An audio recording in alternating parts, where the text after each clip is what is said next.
Chào xem.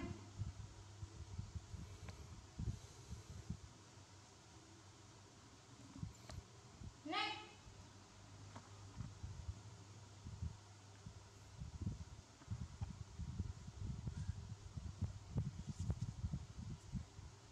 Cậu tham à? Này xin cậu.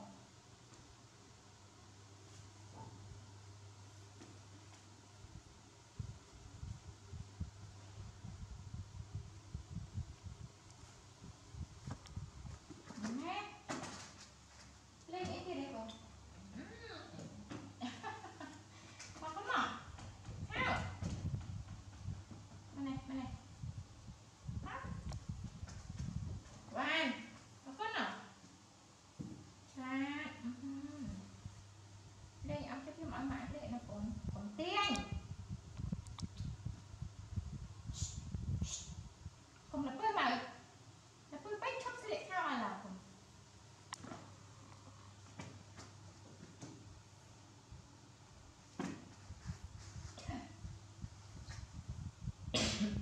Mổ sải. Ôi xem.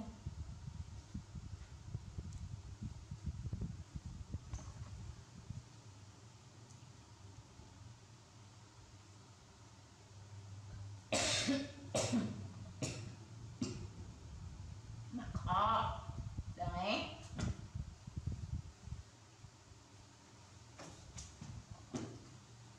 Này. Chậm được bơi mà đấy. Đã cho nó con. Chào.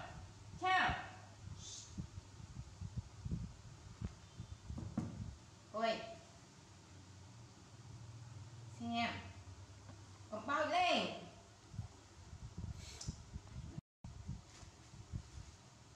Ôi. Này rồi. Này rồi.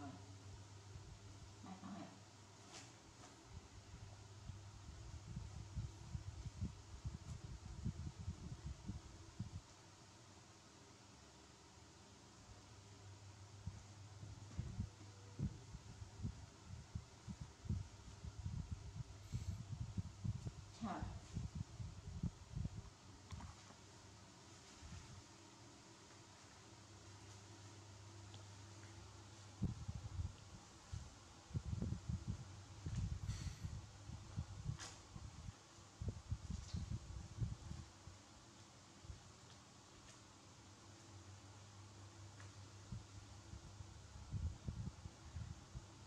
Một con.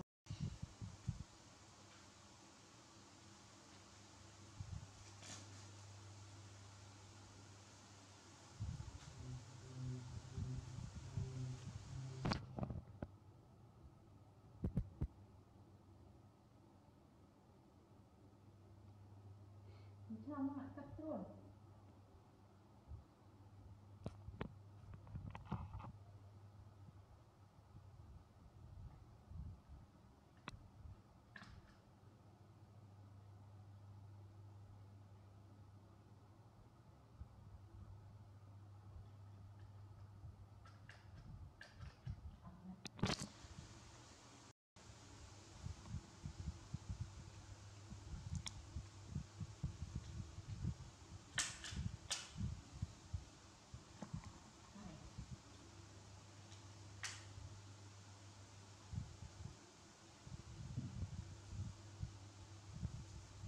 Một này.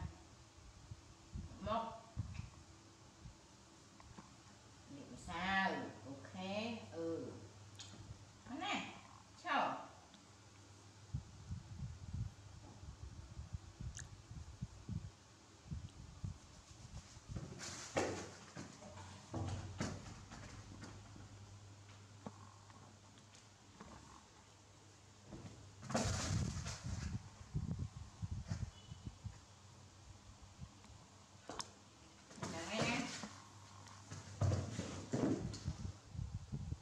Càng thì thường này là hôm nay đi.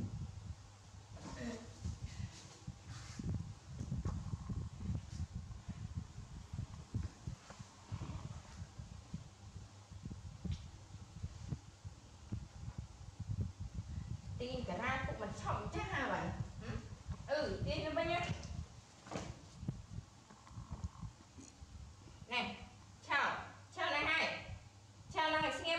ok nãy giờ ban TikTok này